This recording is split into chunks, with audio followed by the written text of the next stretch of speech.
Abso-fucking-lutely.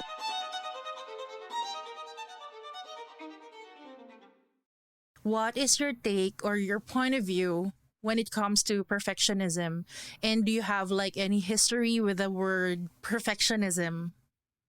Oh my goodness. I love this question because that's one of the crutches that I had years ago. Probably, yeah, in my 20s and early 30s.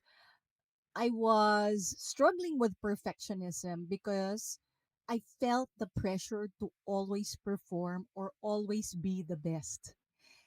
I don't know if it had anything to do about my being the eldest, or was it because the environment that I grew up with was highly competitive, or was it because the like in my work environment back then in corporate, it was always about delivering results, and if you did not do things excellently or perfectly, or you did not do it well, there was, at least for me, back then, there was always this fear of being reprimanded, being thought of as not good enough, or being judged as not qualified, or not, yeah, not being good enough for the task, for the role, for the expectations. And ayun, another one was disappointing other people, especially people in authority. Dami kong Yes. nasabi, no?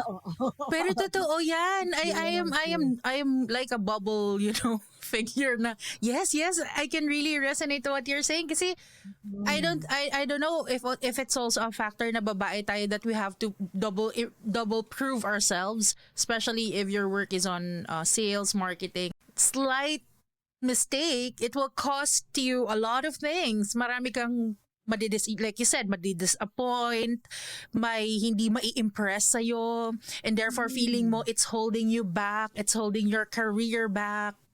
But Mm. then you thought before na hindi magaling ako eh. Pero bakit hindi Alam ko ako yes, yung parang, alam ko naman na magaling ako, pero bawal magkamali or mm, nakakahiyang magkamali. mhm. Or dapat, yon dapat hindi magkamali, or dapat parating tama. And while I'm speaking right now, Roma, I'm wondering why. Maybe that is also why women might also have this general feeling that they always have to be right.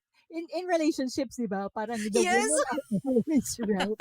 Or parang happy wife, happy life. Kasi the husband has to always agree and comply to the wife who is always right. I have a feeling it's related to that one. Eh. Yung always trying Oo. to prove yourself, or trying to project this image of being the best kind of daughter, sister, boss, um, Mother, 'di ba? mother, right? So it could be all interrelated. And that can be very, it's, it might seem, striving for the best, striving for excellence and perfectionism might be seen as good, but it actually is mentally and emotionally draining. Totoo yan. Because I also was growing up, and while I was in my corporate years way, way back, I Mm. also carry the word, I'm a perfectionist, as if it's a A positive pride. thing. Yeah, it was a Oo. birth of pride, right? Oo. Like, di ba when HR asks you, oh, what's your strength? Oh, I'm a perfectionist. Oh, I Mm. like to be on top of things. Yun yung lagi yung sinasabi. I'm in control of Exactly. things. Yeah. So yun, I like the words, that the examples that you gave. So it's like being on top of things, being in control, or for example, very good attention to detail, or meticulosa, diba? Those are, they're good things, but to a fault. To a fault. Because I will say this na, no, perfectionism and trying to be always on top and on control of things are very masculine. Being on top, top dog, Yeah. masculine yan. Control, that's again very masculine. That's why for females, to all, there's, even if there's this desire to always be in control, or always wanting to control, others, situations, processes, right? It's good up to a certain point only, but after, the long tail effect or the long term effect can be very, again, exhausting or unnatural or draining for a woman. Imagine if you are, say, for example, in your job, you're a perfectionist, you're very detailed, and then in your personal life, you're also the same. Parang gusto mo na lang, wait lang, pwede magpahinga. Then Yes, maybe you've yes. been like that for the longest time. I may be using the wrong words, but maybe you felt na naubos ka na. You're spread out thin because you keep taking making sure that you're on top of things. You're making sure that you're in control, 'di ba? And coach, that will lead me to my next question, which is bakit Mm, sa tingin mo, especially us Filipinos, why are we so mm. afraid to be seen as imperfect? Yung hindi tayo perfect, like may flaws, but ayaw natin nun. When I was growing up, my mother, kasi we are girls, like three girls and one boy. But Mm. of course, syempre, minsan when you laugh, 'di ba? Hindi naman kami pinalaki sa sa palas ng UK, 'di ba? Hindi naman kami prim and proper. I mean, there are Hindi times when ganito you're yung tawa. hindi kami Hindi ganyan. ganun, no? It's more like a, di ba? Yeah. Yeah, basically yun nga. So my mom would always tell us, yung nanay ko sasabihin niya, grabe kayo makatawa. Sabihin na lang ng kapitbahay. There's always that. Yung Parang, sasabihin nila, right? yes, hindi ka ba nahihiya? Baka sabihin ng ibang tao, hindi ka pinalaki ng magulang mo ng tama. Hindi ka ba nahihiya? There's always that phrase. That, even that line na, yung, hindi ka ba nahihiya sa ginagawa mo, or yung mga, anong sasabihin ni kapitbahay, anong sasabihin ng mga lola mo, anong sasabihin ng mga tita mo, or whatever. The, nako, Roma, this conversation is multi-layer, na Yes. multi-factor, okay?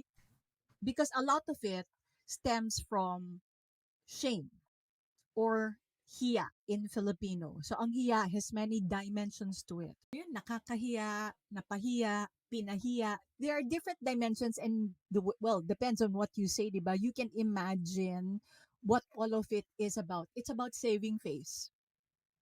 It's about saving face and looking good in the eyes of people. So it's not always about perfectionism, but it is, what will I look in the eyes of others, or how will I come across in the eyes of others. From, in the light of hiya, there's also the fear of judgment, diba? The fear of Yes. being Oo. talked about behind your back, the fear of chismis, the fear of, ang daming dimensions yan eh. And a lot of it really is coming from the older generations of what will others say. So ang dami ko nang na-coach na babae.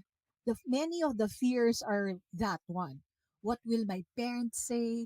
What will my family say? What will my boss say? My peers? It's always what others think. And I used to be in that situation as well. I was very so much in that place where I couldn't do what I wanted to do because I was afraid of disappointing my parents. I was afraid of what they would say. And what would always ring in my ears at that time was the voice of my mother saying, anong sasabihin ni tita mo, lola mo, etc., etc. So that's when it hit me. When it hit me that it's the voice and fear of my mom that And was then stopping pinaproject me. sa'yo. Yes, right? So, yung Mm-mm. mga, kung malaman lang nila na ganito kang klaseng babae, mga whatever, label dyan. That's when I saw through all the bullshit. That's when I saw through all the smokes and mirrors and realized, hindi yan issue ko. Issue nila. Issue ng generation nila. Issue ng mga fears nila that they that would overcome them, right? And that would make them afraid. Kaya marami dun sa older generations ang very closed off or maybe in their comfort zone. hindi pa uso nun yung get out of your comfort zone and step into your courage zone. That's not Yeah. so much in their generation. It was more of maybe yung mga younger Gen Xers pababa or And they like, can't speak their mind then, diba? They're not, it's either they're not allowed or they are afraid to speak what's on their mind. yes, right? Because again, what? Fear of reprimand, fear of being outcast, fear of being criticized, rejected. It stems from a lot of fear. And ito, Roma, dadagdag ko lang, no, shame in particular. Shame is very much tied to, for women at least, so for the women listeners out there, shame is also very tied to the the identity of a woman. When I say it's very tied to an identity of a woman, it's I cannot do this because, or if I do this, they might, or I might fail, I might be seen as a rebel, I might be seen as um not good at. So a lot of the shame amplifies an identity a woman that would attach or label upon herself. Nagigets mo kung saan nanggagaling Yeah. yun? It's super, I mean, Mm. now I hope that our listeners are realizing this also na factor talaga that you are female. And I also remember I was watching this documentary. Actually, it's a series in Netflix where they explained why women would speak pa ulit-ulit and on minsan nilalakasan yung boses. It's because most of the time women, when we speak, hindi naman tayo agad Again. nire-recognize. Yes, So yes. you have to repeat yourself. That's another thing. It's women, regardless of culture, so hindi lang mga Pinoy, yung not being seen, not being heard, not Yes, oo. acknowledged. So that's all under this whole umbrella of a false identity called I'm invisible.